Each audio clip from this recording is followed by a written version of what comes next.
My name is Jerry Odom. I'm running for Congress in the 2010 election, 2nd District, Omaha, Nebraska. Why am I doing this? It is simple. It is my time to lead. You can choose someone who might lead or someone who will lead and back it up with a written guarantee and no more empty promises. To the supreme law of the land, we the people, and the United States Constitution. Also, I rise with a purpose. I believe in every fiber of my being that there is something fundamentally wrong, and I think most of you feel it too. It can only be likened to how our founders must have felt in the days and months leading up to the Revolutionary War. And what must have seemed like impossible odds, but yet they prevailed. Without the internet, without any of the tools that we have today, they gathered, they planned, and they won. Not only did they establish the greatest freedom on earth, but from their sacrifice, they gave us a blueprint, a foundation for balance. They did, however, give us a few very clear warnings in the hope not to repeat history. They warned us of the evils of big government, that limited government and liberty will be our mandate. And 200 years later, they were right. We find ourselves in a very similar position. I consider the people who constitute a society or a nation as the source of all authority in that nation. Thomas Jefferson. This is the kind of thinking that created this nation, and this is the kind of thinking that will restore it. But it all starts with you, like our founders.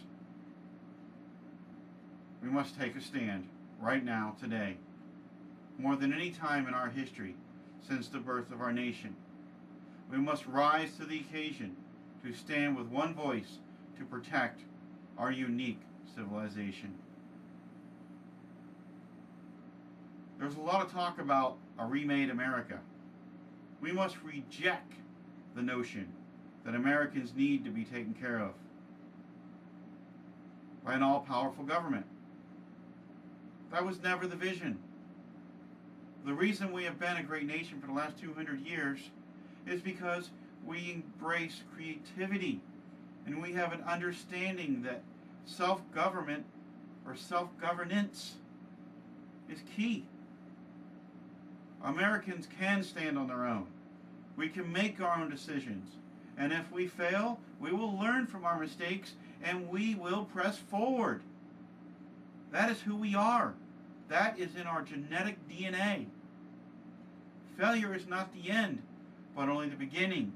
And without failure, we cannot learn. If you don't believe me, just look at history and how many great discoveries were actually failures. So, in fact, America does not need to be remade. It needs to be restored. It needs to be refounded on the same ideas, the same principles that were put in place long ago. And the sacrifice of our founders must be upheld. Their vision has served us well for many years. Small, limited government, liberty and freedom. We must truly put aside any perceived differences. We built this nation together. We will defend it together. That is a fact. But decisive action, not words. Our founders knew this, and to win and establish the greatest freedom, they knew that they would have to stand as one for the greater good of their futures, our futures, put aside any fears, and stand as Americans, as a united people. And they did just that. Today, countless acts of corruption, deception, empty promises, a total lack of integrity, is destroying our futures right now. Just look around. And for what? The quest of power? Material items that will never stand the test of time? It's time to stop bypassing the fundamental ideas that created the greatest freedom on earth by those pretending to be patriots. It's time to restore this constitutional republic, to restore accountability, to restore common sense, to restore liberty.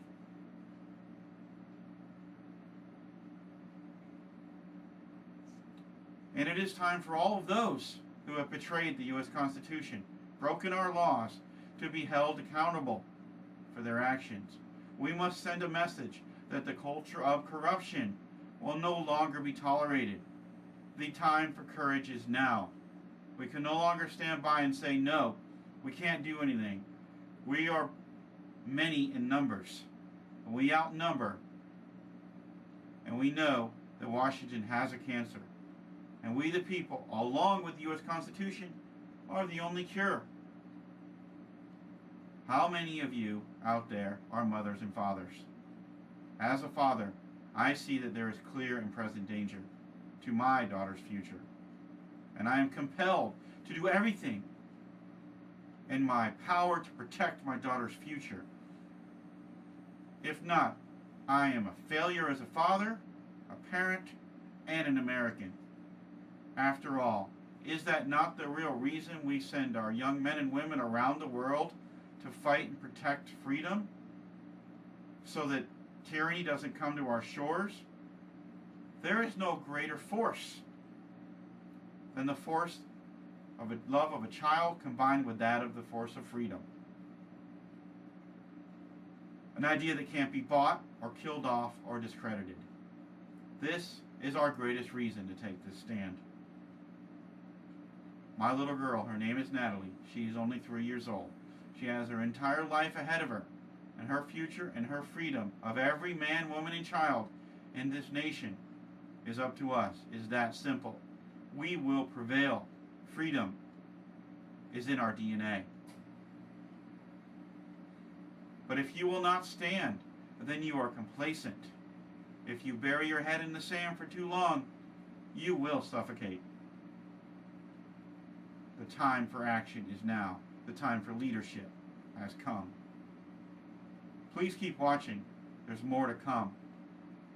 Because the fight for the future has already begun nationwide. And that is the truth. Leadership, principles, common sense will be our path.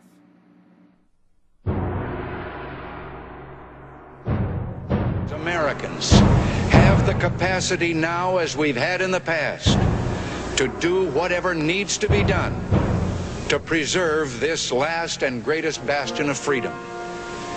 In this present crisis, government is not the solution to our problem. Government is the problem.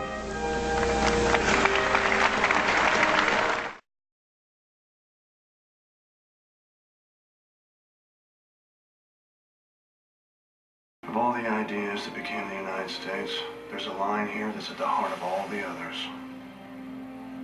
But when a long train of abuses and usurpations, pursuing invariably the same object, evinces a design to reduce them under absolute despotism, it is their right, it is their duty to throw off such government and provide new guards for their future security.